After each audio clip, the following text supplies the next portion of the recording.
Bismillahirrahmanirrahim. Bonjour à tous. TP numéro 1, charge et décharge d'un condensateur.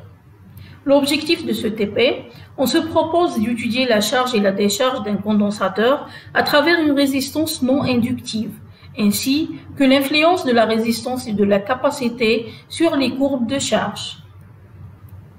Le matériel nécessaire pour cette expérience, on a une source d'alimentation en courant continu, un galvanomètre utilisé comme un microampèremètre, des différentes capacités, des résistances et un compteur digital pour mesurer le temps.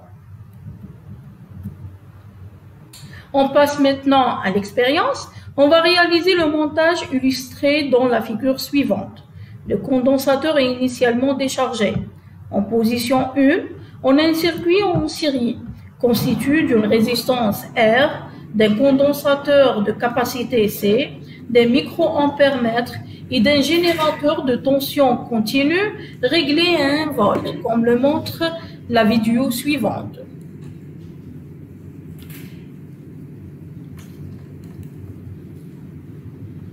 Ce montage permet de charger le condensateur à l'aide de la source de tension. Au moment où le circuit est fermé, on observera une brutale déviation de l'aiguille du microampèremètre qui reviendra par la suite rapidement à 0. On va noter plusieurs valeurs de l'intensité du courant et leurs instants correspondant T jusqu'à la valeur nulle du courant.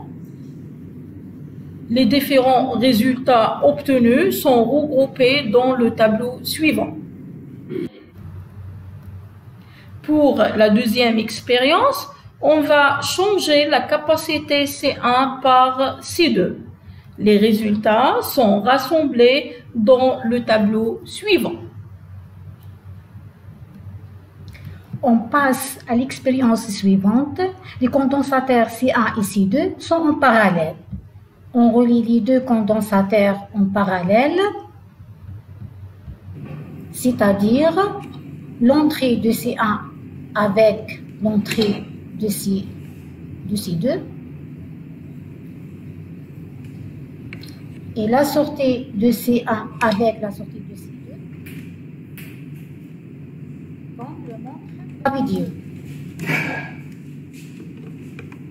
On va noter plusieurs valeurs de l'intensité du courant et leurs instants correspondant jusqu'à la valeur du courant.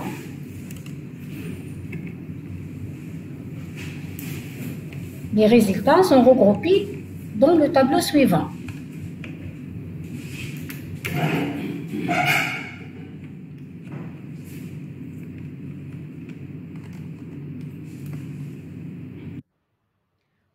On passe à la deuxième partie, la décharge du condensateur. Dans le cas de la charge, on se limitera au condensateur C2. Premièrement, on change la résistance R1 par R2. Alors, on va recharger le condensateur C2, comme le montre la vidéo.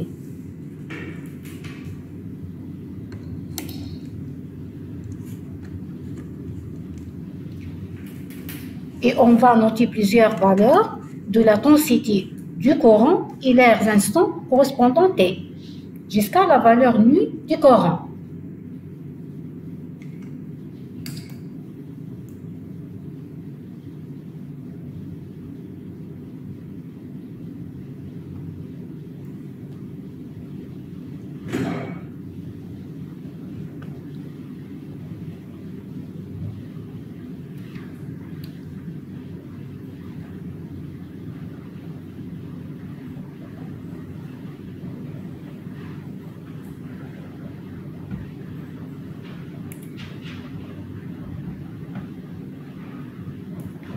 À la fin de la charge, on éteint le générateur.